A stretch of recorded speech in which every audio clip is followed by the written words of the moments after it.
So I've got to ask you, what made you choose my online training? So what made you actually bite the bullet and go for it and invest in it?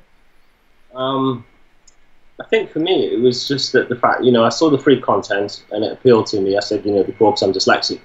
And also for me, it was the fact that you had the videos there, and you could just go through everything and go over it time and time again, stop it. I would thoroughly recommend to anybody, if you're going to do it, to take notes as well, because that helps you to there's a lot of content on the site because you've got all the different courses. And you will tend to you will forget where you've got stuff from. And I got to that point, so I started to make record your own notes. Yeah, just making notes as well. And also because you've got the live chat as well, so I could come back to you. And also you got the feedback on each individual video as well. Yeah, with the comments below. Yeah, that's right. Yeah. And that's great now. I mean, I looked at that recently, and I think there's close to 400 comments now over the different videos.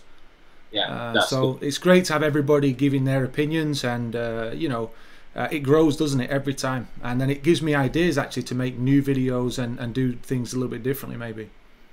And also for me as well, the beauty of it was, when you ask somebody something, right, in general, if they don't know because they don't want to come across as being ignorant, they'll make something up. Yeah. Where if it's delayed on the internet and it's delayed on your site, you're not going to make anything up. Because if you don't know, you're going to come back with the knowledge once you've got it, as opposed to just putting something out there in front of you. That's a good point, yeah. So that's what I liked about it as well. I thought, well, with delayed responses, you're going to get the right answer.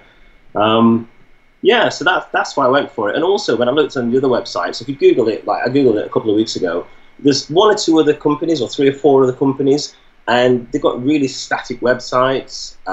There's it's almost like there's no content, so you got to subscribe before you know what you're going to get.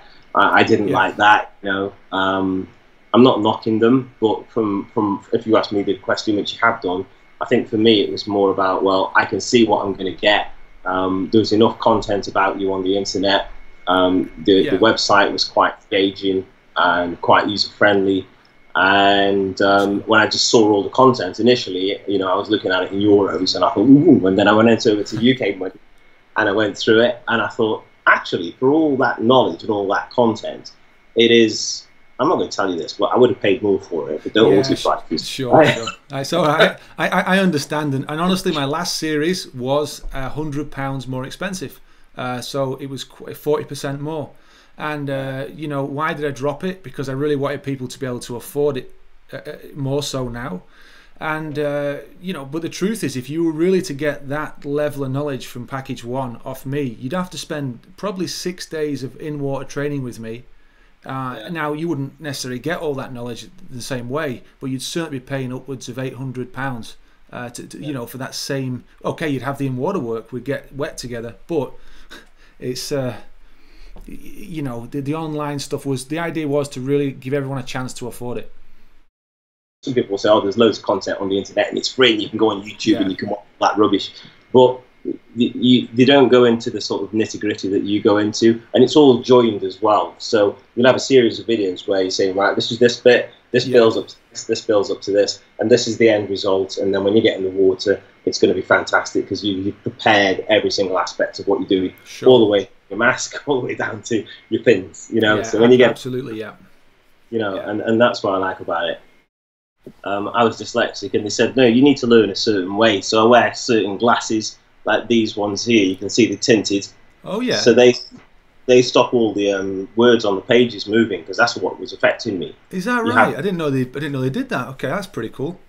Yeah, you have visual distortion, and that's what I was suffering with. So when I was trying to read, I was really slow because the letters were lifting off the pages. Sure. Actually, if you were to take a diving course, like most people, I'm guessing that you would try and listen the best you can, put into practice whatever you can during the course. But I imagine your retention level, well, like a lot of people without any kind of disability, it's very low right after the course. Especially if you don't manage to get yourself into the water for some time, and then you come to try whatever it is you might have learned, and it's just not there. There's all those blanks.